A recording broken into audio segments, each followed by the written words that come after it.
Hey guys, আজকে সন্ধ্যেবেলায় ছিল একটা বিয়েবাড়ির নেমন্তন্ন।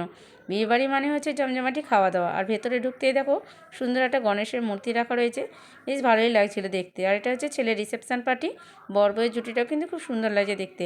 তারপর আমরা আজকে যেহেতু বিয়েবাড়িতে আসতে একটু লেট হয়েছে বলে স্টার্টারের দিকে যাইনি, চলে এসেছি মেন কোর্সে। এখানে গরম গরম নান পুরি দিয়ে গেছে আর দিয়েছে চানা মশলা। চানা মশলাটা ছিল একটু কিমা দিয়ে বানানো, খুবই ভালো লাগছিলো খেতে। আর নান পুরিটাও খুব সুন্দর নরম হয়েছে, খেতেও খুব ভালো লাগছিলো। তারপরেই দিয়ে গেল ফিশ ফ্রাই। আর ফিশ ফ্রাইটা না প্রচণ্ড গরম ছিল, আমি তো ভাঙতেই পারিনি, কিছুক্ষণ বসেছিলাম। আর গরম গরম ফিশ ফ্রাই খেতে খুবই ভালো লাগে। আর আমার তো এমনি ফিশ ফ্রাই খুবই পছন্দের।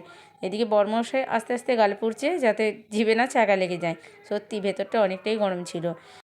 সামনে ছেলে আর বরমশাই বসেছে আর বোন বসেছে আমার পাশে।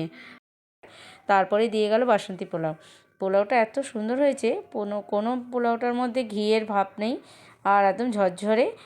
দেখবে অনেক সময় হয় না যে রাইসেও অনেকটা ঘি দিয়ে দেয়, যে তার জন্য খাওয়া যায় না। কিন্তু এই পোলাওটা খুব সুন্দর করেছিল। সাথে দিয়েছিল মটন।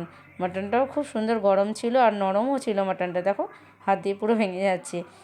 জাস্ট আর কোনো কথা হবে না, তাড়াতাড়ি খেয়ে নিলাম। তারপরেই চলে এসেছে মিষ্টি, সন্দেশ, চাটনি, পাঁপড়।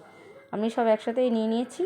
তার দিকে আমি পাঁপড় দিয়ে আস্তে আস্তে চাটনিটা খাচ্ছি, আর দিকে বোনের প্লেটটা দেখালাম, ওর এখনও খাওয়া কমপ্লিট হয়নি। তারপরে দিয়ে গেছে আইসক্রিম। তো সাইডে দুজনের আমরা আইসক্রিম রেখে দিয়েছি এখানে। আর তারপরে আমি ভাবলাম একটু লেবু দিয়ে আর নুন দিয়ে খাই, কেন কোনো অনুষ্ঠান বাড়িতে খেতে গেলেই আমি লেবু নুনটা লাস্টে খাই।